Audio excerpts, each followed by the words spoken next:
कहंदा तव्हां बिल्कुलु सही था चओ।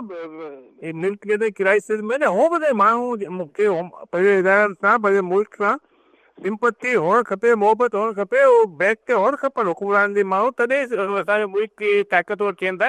ऐं इहो दुनिया जो रस्मो रवाज आहे।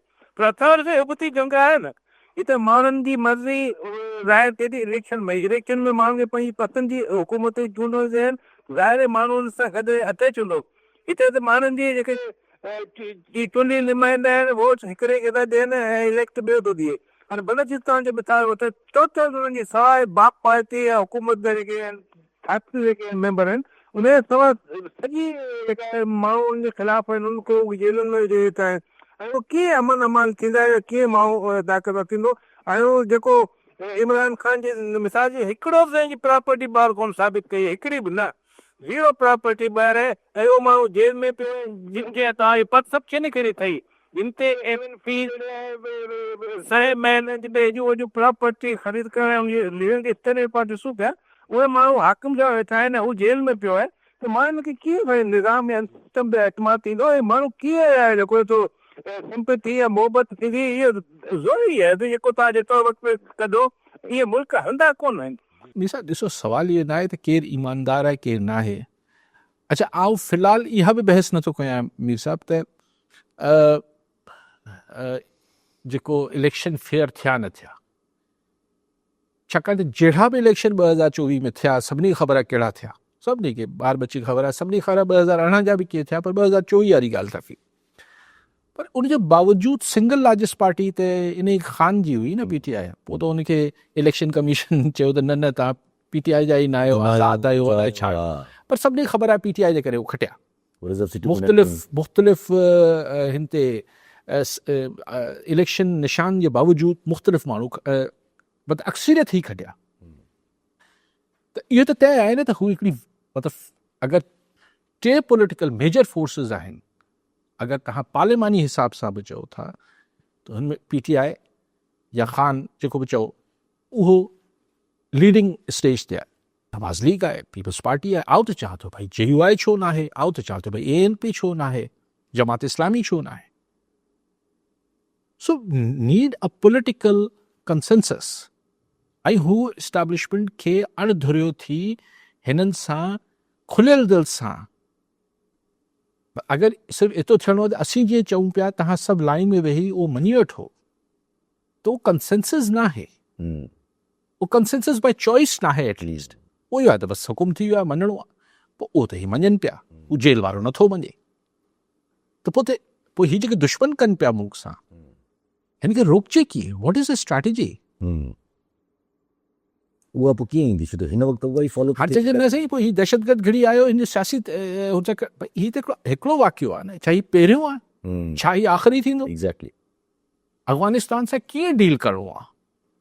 हिन जे पोयां जो पार्लियामेंट में हिकिड़ो ठारा पास थी वियो, हाणे पार्लियामेंट वीचारी सां छा हाणे असीं चवंदासीं इस्तेकाक मंज़ूरु थी वेंदो।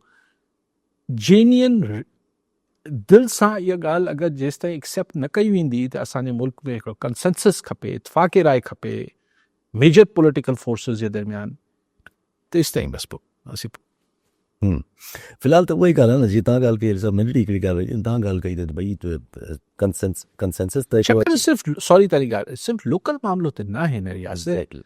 ॻाल्हि इहा आहे त बलूचिस्तान, कल्ह बि मूं ज़िक्र कयो, बलूचिस्तान में अमेरिकन चवनि था असीं $1.3 बिलियन इन्वेस्ट करणु चाहियूं था। बलूचिस्तान में लॉ एंड ऑर्डर जी सिचुएशन पंहिंजे साम्हूं आहे। उन में जेके टेररिस्ट आहिनि बलूचिस्तान में या KP में, उहे अमेरिकन हथियार इस्तेमालु पिया कनि। हिकिड़ो इज़राइल बलूचिस्तान में गेम पियो करे। त वी नीड हिकिड़ो consensus foreign policy and internal policy strong खपे न। उहा ॻाल्हि न, पर उहा ॻाल्हि त अचे थी सभु कंसिस्टेंसी बि त न आहे न। 2000 जीअं तव्हां मिसाल ॾिनी जनरल आज़िज़ शरीफ़ जी, त operation happen, general Bajwa half tenure में operation happen and half tenure में जेको आहे उहो पूरो हिकिड़ो लाइन ई तब्दील थी वई। त पोइ इहे इशूज़ बि छाकाणि त अगरि ॾिसो न, वरी उहा ई ॻाल्हि आहे त it has to be a consensus strategy. हा, हिते हेॾे होॾे थींदो त रहे। ऐं त ज़रा हाणे अॻिते जे तव्हां ॻाल्हि कई त हाणे ज़रा पॉलिटिकल कंसेंसस मूं खां वॾी ॻाल्हि आहे जेका हिन वक़्तु थियणु खपे त अॼु मुलाक़ात थियणी हुई चकज़ई साहिब जी प्राइम मिनिस्टर साहिब सां शहबाज शरीफ़ साहिब सां पर थी कोन्हे। पोइ हाणे ख़बरूं हलनि थी पियूं को साफ़ ई कुझु क्लेम कनि था पिया त कोई शाम जे टाइम ते शायदि को घर ते वञी मुलाक़ात थिए या छा थिए, पर इहो चयो वञे थो पियो अता तारड़ जे तरफ़ां अता तारड़ साहिब इंफॉर्मेशन मिनिस्टर जी तरफ़ां त भई जेको डिटेल्ड मेडिकल रिपोर्ट आहे इमरान ख़ान साहिब जी उहा फैमिली खे ॾिनी वई आहे, न फैमिली जे तरफ़ां या किथां बि हिन कंफर्मेशन न आहे, पर उहो चवनि था फैमिली खे ॾिनी वई आहे ऐं उहो PMO ऑफिस यानी कि प्राइम मिनिस्टर शहबाज शरीफ़ साहिब जी डायरेक्शन से ॾिनी वई।